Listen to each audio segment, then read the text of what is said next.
Bom dia, amigos. Hoje estamos aqui para a nossa entrevista com o grande DJ Iraí Campos, DJ, empresário, uma personalidade da cidade de São Paulo, uma pessoa que transformou a noite paulistana no decorrer desses anos. E hoje é um prazer para mim, que curto muito as baladas do Iraí, desde a época de Toco até hoje, poder conversar com ele nesse dia. Bom dia, Iraí, tudo bem? Dia, Tranquilo? Bom, vamos lá. Primeiro, quem é Iraí Campos, né? Esse aqui está à sua frente. Uma pessoa simples, nascido na Zona Norte de São Paulo, Casa Verde Alta, filho de... Meu pai tinha um pequeno armazém onde a família que tomava conta, e aí eu fui me envolvendo com música, frequentando os bailes da época. Aí consegui uma ponta, uma casa chamada Tio Sam, fiquei alguns anos lá, depois fui para Toco. Aí outras coisas aconteceram, acho que a gente vai falando no decorrer aí da... Mas é isso, vim de família simples e mantenho isso até hoje, batalhando nesse país aí pra gente sobreviver. Sem dúvida. E por que ser DJ? O que te chamou a atenção? O que bateu para você ser um DJ? Olha, a primeira vez que eu vi um equipamento de som foi num casamento, bem simplesinho, e eu queria ver de onde vinha a música, né? Fiquei já apaixonado, era um 3 em 1, né? E aí depois eu consegui comprar, tinha uns amigos, tinha um amigo meu que ele comprou uma vez, nunca esqueço, um vinil do Pink Floyd quadrifônico. Então ele tinha um toca-disco, um shell especial, aonde ele dava não só o estéreo, mas eram 4 saídas, entendeu? O estéreo são lado esquerdo e direito, e esse era quadrifônico, cara. Então na época o Pink Floyd lançou esse vinil, ele tinha esse equipamento, eu comecei a me apaixonar por som, essas coisas. Aí aos poucos fui comprando um toca-disco, 2 toca-discos, aí depois o mixer não existia na época, então era só misturar o som com o outro. E aí foi me envolvendo em casas noturnas. A primeira vez que eu vi uma casa assim de verdade, que o DJ mixava mesmo, foi a Aquários, que ficava ali na Rui Barbosa, no Teatro Zácaro. E aí foi... Cara, não existia curso de DJ, não existia nada, então foi pura batalha de você ficar olhando de longe o DJ tocar e descobrir. Eu vi que o cara tinha um filtro embaixo do disco, eu fui cortar uma flanela para pôr embaixo, mas não sabia o porquê, entendeu? Eu achava que ele tinha start-stop, que ele tinha um play ali no vinil, e o meu toca-disco era ainda lá nesse Tio Sam que eu tocava, ele era de... Era não era o Direct Drive, né? Então, quando você soltava, o disco saía devagar ainda, então você não tinha equipamento suficiente para a época, mas os tempos foram modernizando os equipamentos, foram trocando, e a gente vai junto com eles acompanhando a tecnologia. Sem dúvida. Quais as principais casas, noturnas, rádios, emissoras de televisão que você trabalhou? São muitos trabalhos, né? Então, como eu disse, a primeira foi o Tio Sam, depois a Toco, que realmente foi uma casa que me deu destaque, eu consegui entrar para a mídia, para a rádio, né? Então eu comecei a fazer um programa, o Grego, já falecido, era o que coordenava, ele pegou a Bandeirantes, que era uma rádio de rock, e começou a virar uma rádio dance music e colocar DJs para fazer os programas. E aí eu estava na 24 de maio, aí um lojista lá, ele falou: você viu, o Grego pegou a Band e tal, vai entrar com os DJs, por que você não vai lá?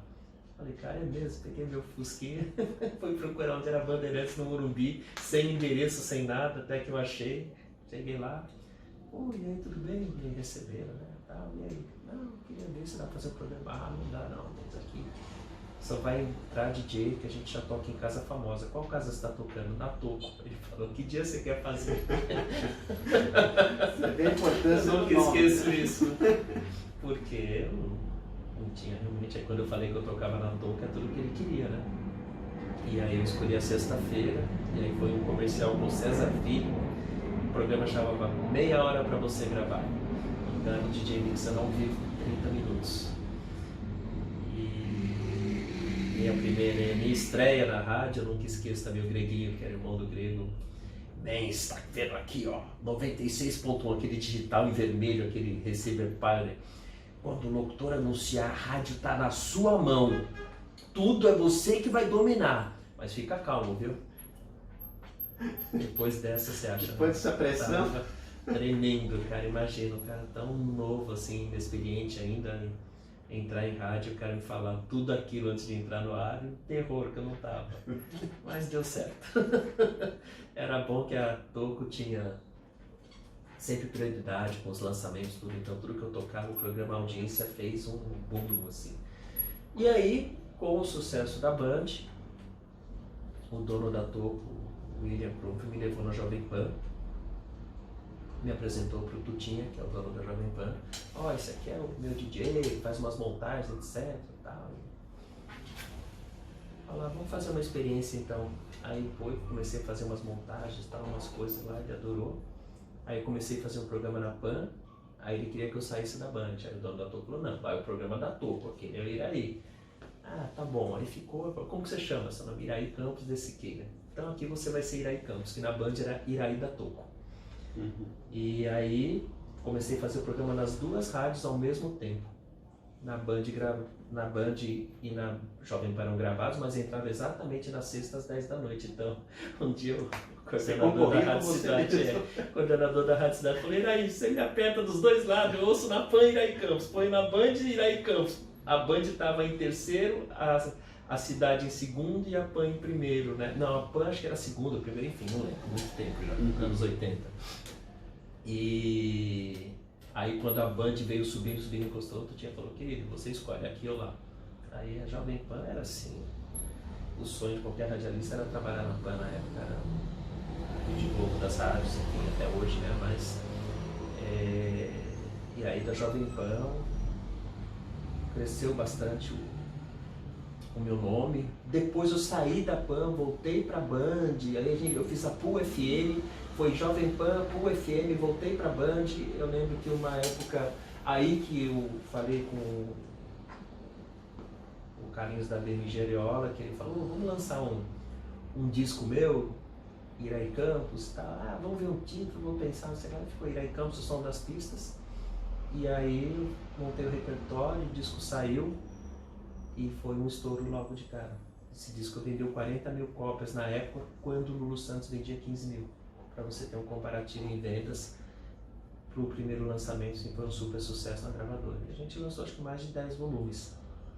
Então a gente, só para não fugir a pauta, então as casas que eu toquei, Tio Sam, Toco, aí depois eu fiz o California Dreams, a Toco de São Caetano, e o Honorable Società. Se vocês acham que é época diferente, não, isso é tudo ao mesmo tempo. Então eu fazia a Toco de São Caetano, o Honorable Società, que era uma casa aqui na 9 de julho, todos os dias, exceto aos domingos. Ela abria às 8 da noite, fechava no mínimo às 4 da manhã ou até o último cliente. Às vezes fechava às 8, 9 da manhã. E aos domingos e aos sábados eu fazia até 1 da manhã o California Dreams, e vinha para fechar o Honorable Società aos sábados. Aos domingos, que era minha folga, eu fazia a Toco de São Caetano, então eu tocava 7 dias por semana. E ainda fazia a programação da Band. Então as pessoas acham que é fácil, aí já batalhei bastante. Quem olha de fora acha que é fácil, né? 7 dias por semana tocando todas as noites, cara, não era fácil não. Mas foi uma época assim que acho que desgastou bastante, assim, de físico, né? Sim. E aí, com o lançamento do Som das Pistas, eu comecei a viajar bastante. Acho que eu toquei praticamente em todas as cidades do Brasil, toquei no Japão, e ficou um nome muito forte, assim, um nome nos anos 90, sim, sabe? E hoje? Comparado ao Loki hoje, só que eu não ganhava 1% do que ele ganha hoje. Exatamente.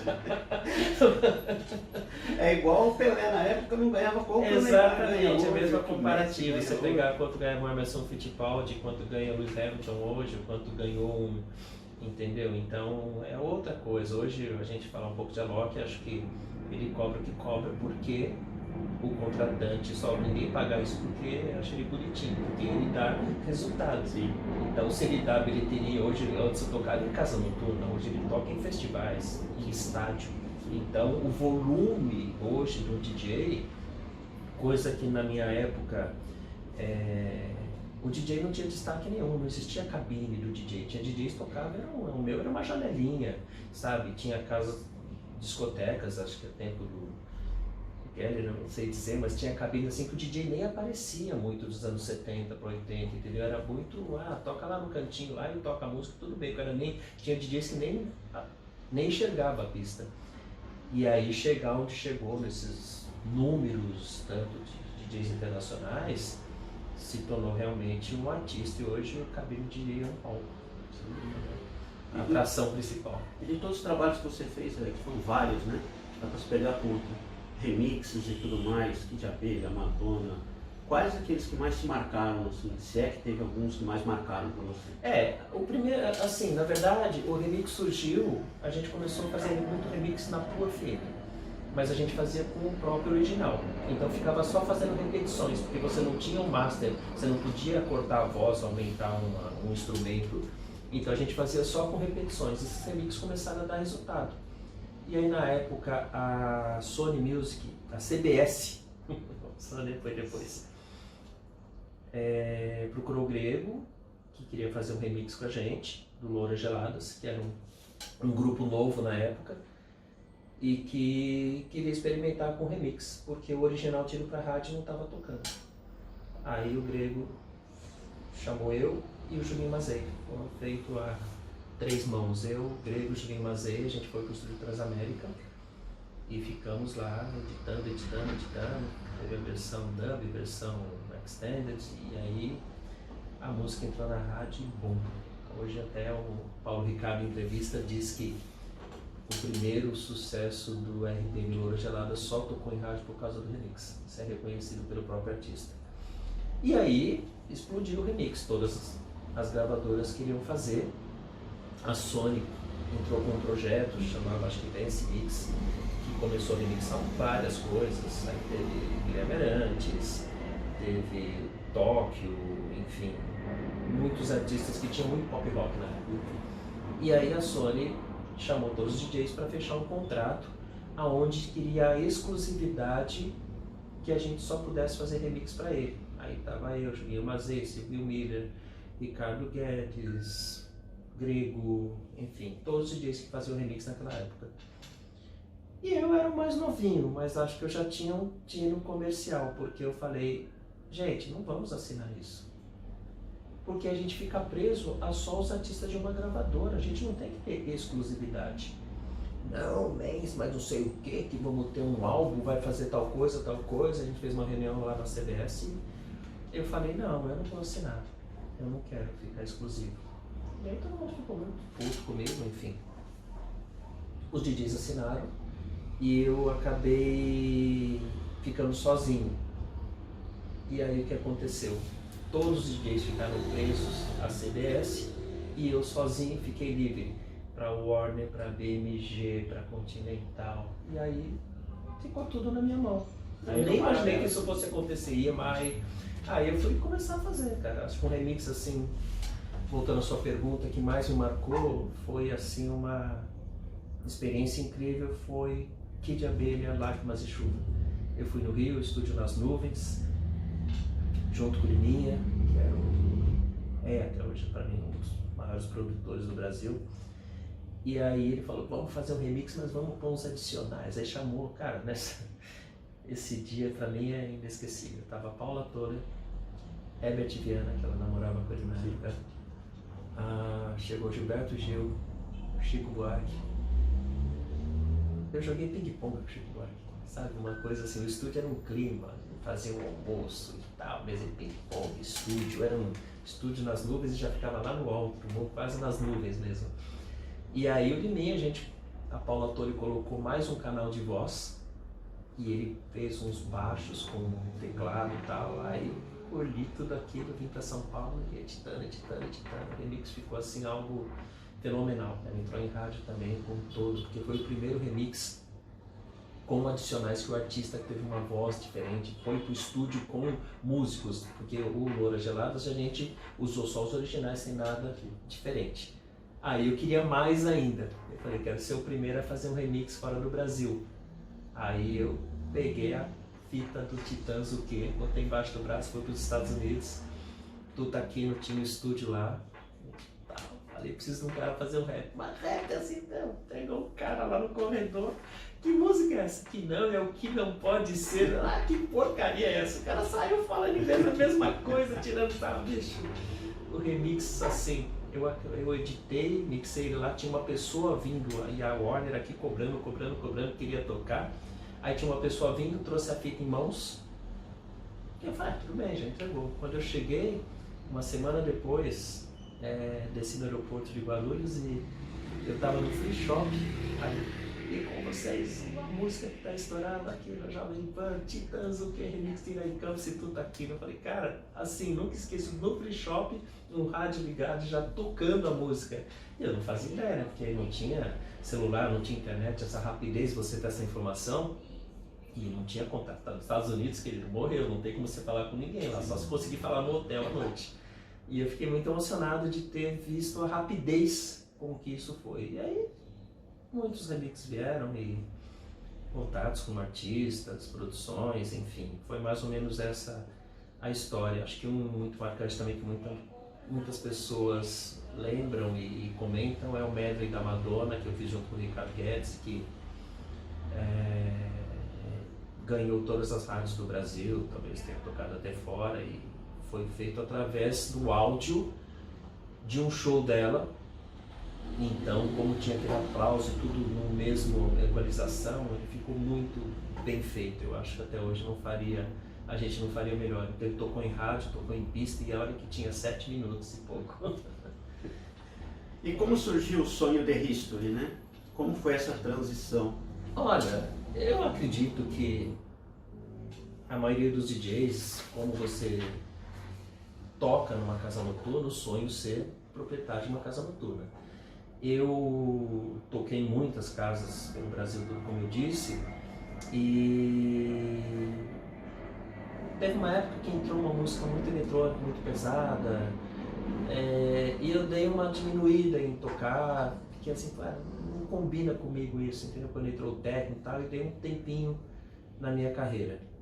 E aí eu fui no aniversário na Bug, conheci o dono, e ele, pô, vem tocar aqui com a gente, não sei o que lá. Falei, será? Não sei o que e tal. Aí voltei e tava aflorando muito esse meu lado empresário, já que eu já tinha gravadora. E aí, além de DJ, eu participei muito da casa de colocar telão na casa, de começar a tocar com vídeo. Não existia o Serato ainda, então eu soltava um mini DVD, soltava a música e dava um play DVD. Fora de lugar, mas já tinha o clipe, já era aquela vontade de tocar o clipe sincronizado. E aí me envolvi muito com essa casa, fiquei muitos anos lá. E aí, uma época, os donos se desfizeram a sociedade, parte da sociedade me procurou, que queria ver ponto, etc. Oh, me ajuda, blá, blá, blá. Eu falei, olha, cara, eu posso te ajudar a ver ponto, mas eu não quero mais ser só DJ, gostaria de ser sócio. Eu já tinha proposto isso na Bug, mas eles não tinham interesse, que já tinham 4 ou 5 sócios. E aí ele falou, não, você pode ser sócio assim. Eu falei, legal. Aí fomos, tá? olhou ponto, vários, muitos lugares ver ponto. Aí apareceu esse ponto aqui na Gomes de Carvalho. Ele era um buffet bem chique. Já teve Zé Lint, Sandy Júnior, tem pessoa que foi uma empresária que pegou esse imóvel e transformou num buffet. E ele estava para alugar. E aí eu falei, pô, no começo achei um pouco pequeno e tal, mas depois eu vi probabilidades de aumento, de camarote, enfim. E aí nessa transição, aí falou, bom, e aí, quantos por cento? Eu achei que ele me oferecer 10%. Ele falou, não, pode ser meio a meio. Eu falei, cara, mas de quanto nós estamos falando de gastar?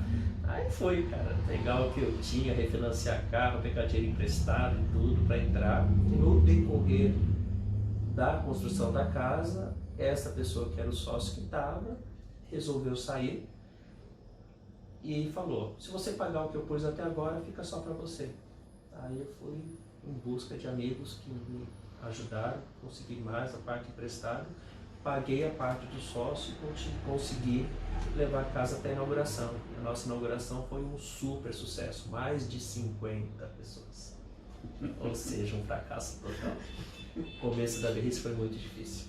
A gente tinha muita coisa errada, muita inexperiência de divulgação, de atendimento, mas a coisa veio devagarzinho, depois de uns 4 meses por aí já foi para 200, aí começou a dar pista, mas no começo a gente achou que não ia conseguir sobreviver, foi bem difícil.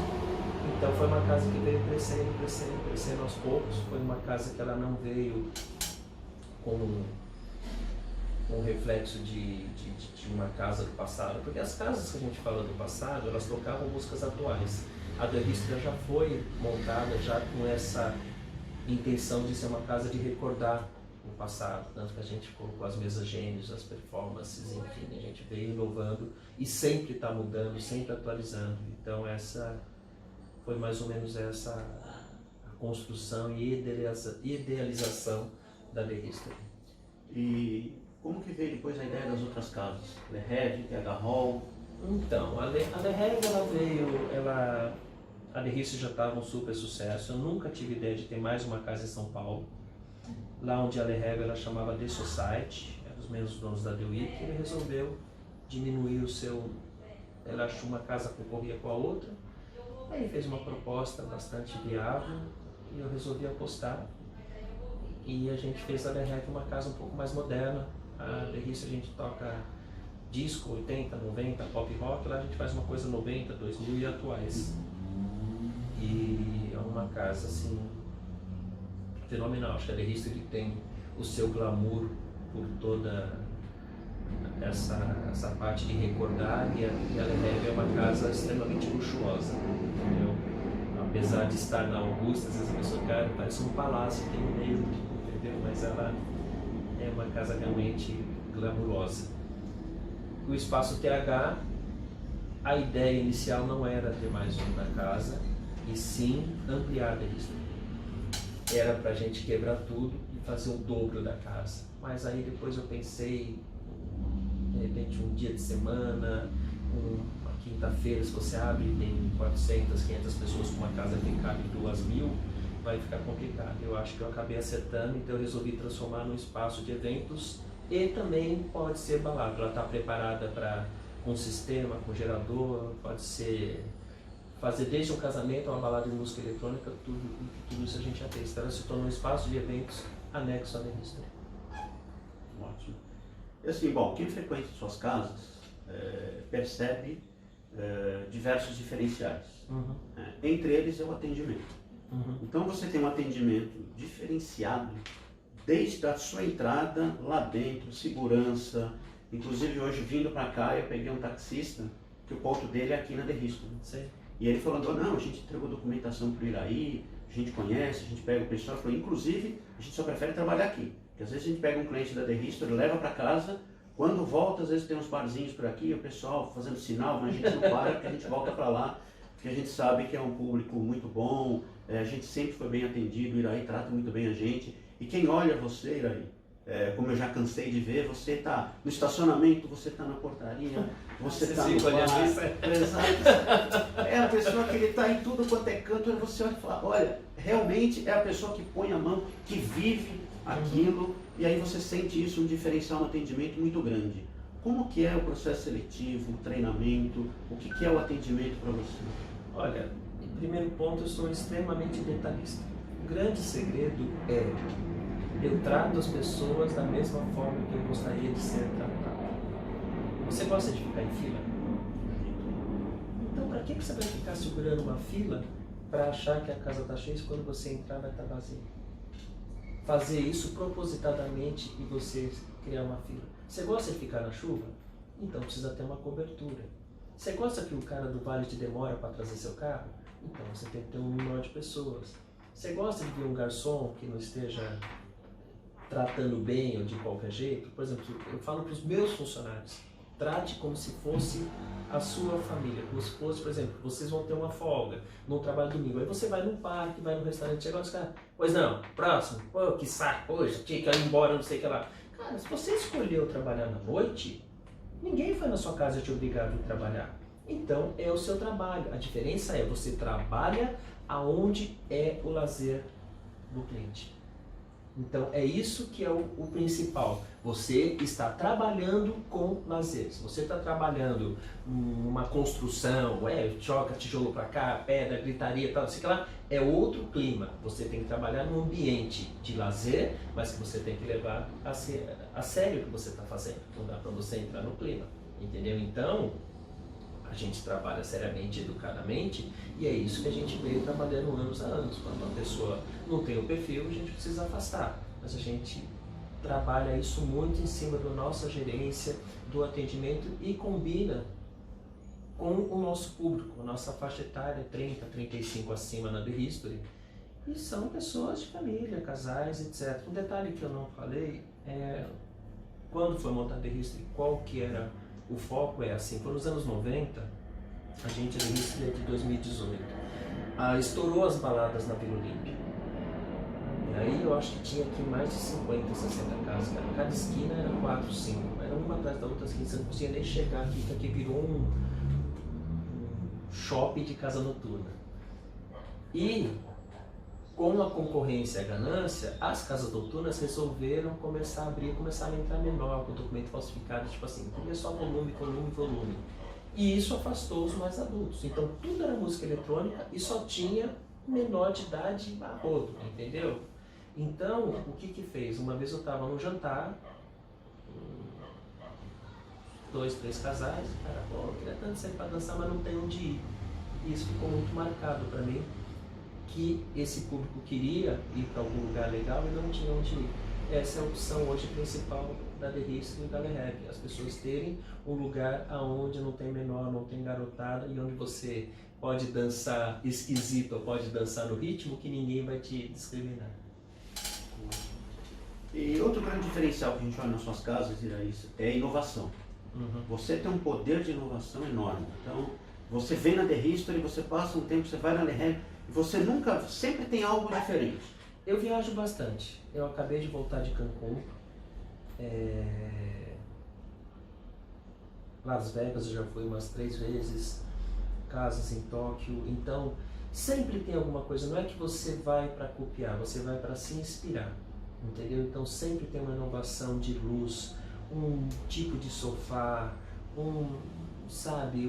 uma computação gráfica que usou, entendeu? Então, sempre tem alguma coisa que você pode ver alguma coisa e não fazer exatamente igual, mas através daquilo você pegar um perfil e incluir na sua casa, entendeu? Então, tem muita coisa, tem casa em Las Vegas que assim, seria praticamente impossível colocar aqui no Brasil. Tem coisas lá que são fenomenais, iluminação que são 3 arcos, assim, a casa chama Omni, que ela tem 3 arcos imensos de plano que ela abre inteirinho e divide em partes, cara. Aqui para minhas casas tem de melhor no mundo e pelo menos chega perto, um centro com não só em som, luz, um bom ar-condicionado. Brigo com o meu chefe de cozinha até para a qualidade do pastel, e por aí vai, detalhe por detalhe. E o que significa o cliente para Iraí Campos? Tudo é do cliente que paga todas as contas, que a gente trabalha aqui durante a semana no escritório. Tem gente que acha que casa noturna só trabalha final de semana, está muito enganado. A gente tem departamento de marketing, a gente tem jurídico, a gente tem RH, a gente tem financeiro, a gente tem o atendimento. Então tudo isso na semana é que faz o final de semana funcionar. E o que funciona no final de semana é que paga as contas do final de semana e do dia a dia.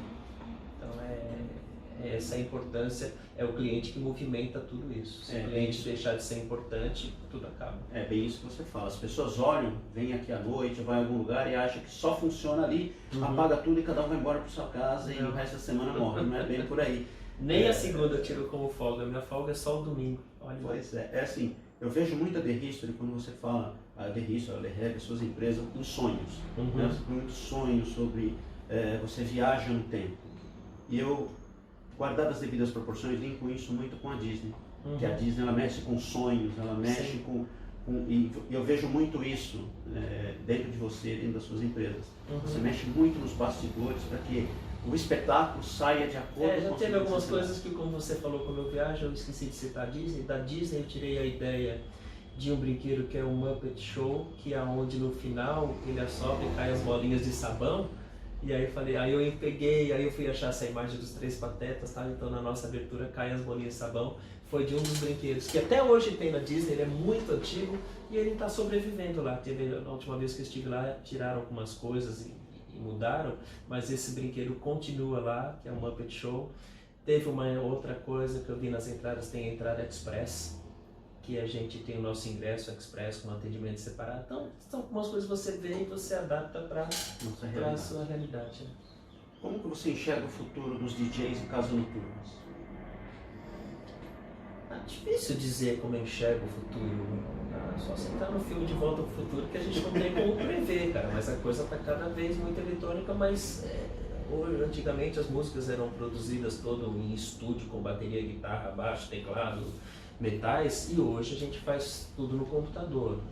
Mas eu acho que tem uma hora que essa coisa tão eletrônica começa a cansar um pouquinho e as pessoas começam não a voltar a música dançante de novo aos músicos, mas sim de incluir riffs e coisas antigas. Hoje você vê muita música atual sampleando Roberta Kelly, Tramps Disco Inferno, entendeu? Por exemplo, o disco do Lulu que o Meme produziu tem muita coisa de disco music, entendeu? Então essas coisas que vão voltando, porque na verdade a disco music ficou muito pouco hoje que as pessoas conhecem, então tem muito sample, muita coisa sendo utilizada e que vem atualizando, mas sempre a fonte de busca é lá, entendeu?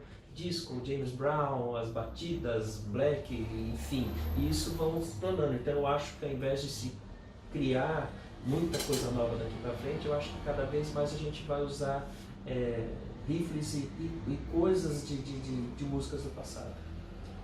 Bom, agora os DJs mudou muito, né? A gente estava no toca-disco, como eu disse quando eu comecei, não tinha nem o pitch, nem uma forma, nem o direct drive do coisa. Depois a gente veio pro CD, MP3, aí tem o pendrive. Eu gosto muito de tocar com o Cerato, mas eu não abandono o disco de vinil. Eu estou tocando com um aparelho novo, chama Phase, aonde você toca com o toca-disco, mas você não precisa estar a agulha exatamente. Eu não tenho risco de balançar, de pular, que ele é um digital usando o analógico. Então eu acho que é mais ou menos isso, que cada vez mais a gente está vindo a eletrônica nova, mas eu ainda gosto muito do toca-disco, me sinto muito à vontade. Mas a maioria dos DJs hoje realmente é o CD player e pendrive, entendeu? E como que é o líder Iraí Campos, né? Como que hoje é, né? Para quem trabalhou, como você diz, empregado, virou um empreendedor, um empresário de sucesso, como que é o líder Iraí, né? Como que as pessoas Olha, cara, eu sou super exigente. Posso ser amigo, posso ser patrão, depende da situação. Sou uma pessoa simples, como churrasquinho ali na esquina, barra de pastel. Também gosto de frequentar restaurantes renomados, porque também dali eu vejo muita coisa de atendimento que sempre é um aprendizado para mim, não só investimento de quando se gasta no almoço num restaurante requintado, mas também como no barzinho da esquina, etc. E a mesma coisa com meus funcionários. Às vezes dou uma certa intimidade e brinco, mas a partir do momento que a pessoa começar a usar uma intimidade ou alguma coisa e decair o seu profissional, aí eu mostro quem é o Iraí Campos. Aí a pessoa existe um limite, entendeu? Então, não sou aquele fechadão, que não sei o que lá, eu falo com a mulher da limpeza, falo com o gerente, falo com o montador, falo com manutenção, pego o equipamento, pego a mesa de som, levo para arrumar na manutenção, ponho no meu carro, trago de volta. Me sinto mais uma figura junto aqui como todos, mais uma ferramenta, porque para mim é importante desde a sua menor categoria numa empresa até a maior, todos são importantes. Uma vez numa palestra do Almir Klink, ele disse que eles estavam quebrando a cabeça para resolver uma situação que o barco deles estava superaquecendo o motor. E a mulher da limpeza lá, limpando a janela, não sei o que lá, não sei o que lá. Ela chegou e falou, nossa, desde que pintaram de preto esse balcão, como esquenta, né? Ai, Maria, a gente te ama. Falou, o que eu fiz? Sei lá. Se a gente pintar de preto a chaminé, vai diminuir tantos graus, vai resolver o problema. E a mulher, tipo assim, ela não entende nada do que eles estavam falando, mas acabou dando uma ideia. Então, acho que a gente sempre tem que ouvir a todos. Ninguém mais do que o pessoal da limpeza sabe qual é o melhor produto de limpeza. Ninguém mais do que o meu barman sabe qual o melhor copo, qual a melhor coisa que os clientes querem. Então, não adianta você querer se envolver em tudo. Você tem que ter pessoas que façam muito bem o seu trabalho em cada setor. Você administra daqui de cima, mas você tem que ter as pessoas que opinam e decidam em cada setor. Quem acompanha Iraí Campos é bem aquilo que eu falei no começo. É o líder nato, é o líder que ele não manda, é o líder que ele delega, que ele acompanha, que ele vive ao lado dos seus colaboradores no dia a dia. Ele participa, então quando ele fala com autoridade. Porque ele põe a mão na massa, ele trabalha, ele fez e continua fazendo. Vou pegar um exemplo aqui, falaram para mim que o Silvio Santos é o único que faz um programa gravado ao vivo. Então você vê um programa do Silvio Santos, você já viu ele cair as calças dele, aparecer a cueca, já viu ele cair na água, já viu tanta coisa que aconteceu, porque ele é assim. 1, 2, 3 gravando, é ao vivo, não tem para. Se parar a câmera 1 vai para 2, se parar não sei o que lá, se for, ele vai lá e ele opera a câmera. Isso é um grande exemplo de líder, entendeu? Então o Silvio Santos opera desde uma câmera até ser o maior apresentador e dono de uma emissora no país.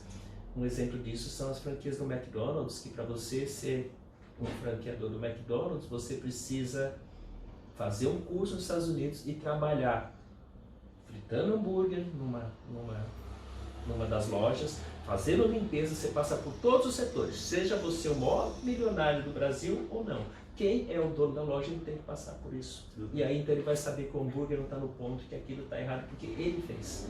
Então nada como você entender o negócio que você faz. Acho que a grande vantagem para mim é ser um DJ que já está tantos anos no mercado e também empresário. Então isso eu fico o tempo todo, sabe? O volume do som, a equalização, a qualidade do som.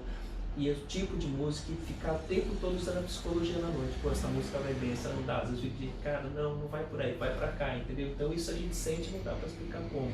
Mas hoje eu tô com uma equipe muito boa que cada vez menos eu tenho que interferir. Bom, a gente está chegando no final da nossa entrevista. E aí, Iraí, queria que você deixasse aqui qual o recado que você gostaria de deixar para os frequentadores das suas casas. Venham mais. A gente tem o nosso canal, as pessoas elogiam, reclamam, a gente sempre está melhorando e a gente está sempre inovando. Como você disse, é difícil vir na casa e ver sempre do mesmo jeito. A gente está sempre entrando com coisas novas e espero que estejam gostando do nosso trabalho e a gente vai virando geração em geração. Uma vez um dono de uma casa falou para mim, e a cada 3 anos todos os clientes de uma casa mudam. Então sempre você tem que começar tudo de novo e manter o que você já fez de bom e sempre está melhorando. Espero que a gente esteja fazendo melhor por vocês. Ótimo. Obrigado, pessoal. Obrigado, Iraí. Valeu. Até a próxima. Obrigado.